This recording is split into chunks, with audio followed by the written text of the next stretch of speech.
Praise the Lord. அன்பானவர்களே, இந்த பரலோக சத்தம் நிகழ்ச்சி தொடர்ந்து பாருங்க. நீங்கள் பெற்றுக்கொள்ளக்கூடிய ஆசீர்வாதத்தை எங்களுக்கு தெரியப்படுத்துங்க. அநேகருக்கு இதை குறித்து சொல்லுங்க. இப்படி ஒரு செய்தி வருது, ஆசீர்வாதமாக இருக்குதுன்னு சொல்லுங்க. கர்த்தர் உங்களை ஆசீர்வதிப்பார். சேனல் சப்ஸ்கிரைப் பண்ணுங்க. கர்த்தர் உங்களோடு கூட இருந்து கர்த்தர் உங்களை ஆசீர்வதிப்பார்.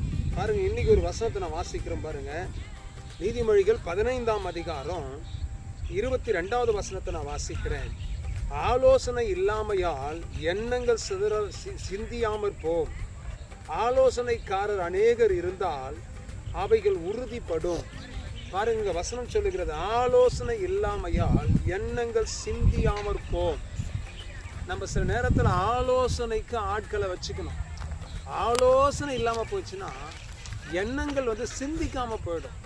சில காரியத்தை யோசிக்காமையே நம்ம ஏதாவது செஞ்சிடுவோம். அப்போ ஆலோசனைக்காரர்கள் நமக்கு நமக்கு இருந்தால் வசனம் சொல்லுகிறது, உங்களுடைய எண்ணங்கள் உறுதிப்படும். ஒரு சில காரியத்தில் உறுதியாக நிற்க வைக்கும். ஆகினால கர்த்தருடைய பிள்ளைகளை, உங்களுக்குன்னு ஆலோசனைக்கென்று ஆட்களை வச்சிங்க. ஆலோசனை இல்லாமல் போயிடுச்சுன்னா உங்களுடைய எண்ணங்கள் சிந்திக்காமல் போயிடும். ஆலோசனை இருந்துச்சுன்னா நீங்கள் உறுதிப்பட்டு கர்த்தருக்குள்ள பலப்பட்டு ஒரு சவாலான வாழ்க்கை வாழ்ந்து கர்த்தருக்காக சாதிக்கலாம். ஆகினால ஆலோசனையில் பெரியவரும் செயலில் வல்லவருமா இருக்கிற கர்த்தரை முதலாவது ஆலோசனைக்கு வச்சிங்க.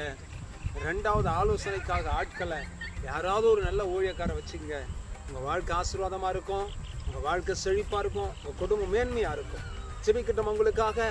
நல்ல தகப்பனே, இந்த நல்ல வேலைக்காக ஸ்தோத்திரம். ஒரு ஆலோசனையின் ஆசீர்வாதம் உடைய பிள்ளைகள் மேலே இறங்கி வரட்டாண்டவரே.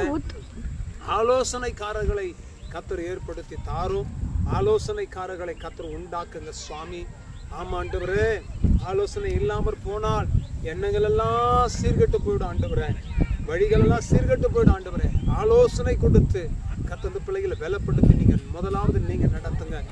ரெண்டாவது நல்ல ஊழியக்காரோடு கூட ஒரு ஐக்கியம் வைத்துக்கொண்டு ஆலோசனை பெற்றுக்கொள்ள கர்த்தர் உதவி செய்யுங்க. ஹல்லேலூயா. ரந்தனா மோத்துடா தலந்தா ரபஸ்ஸே.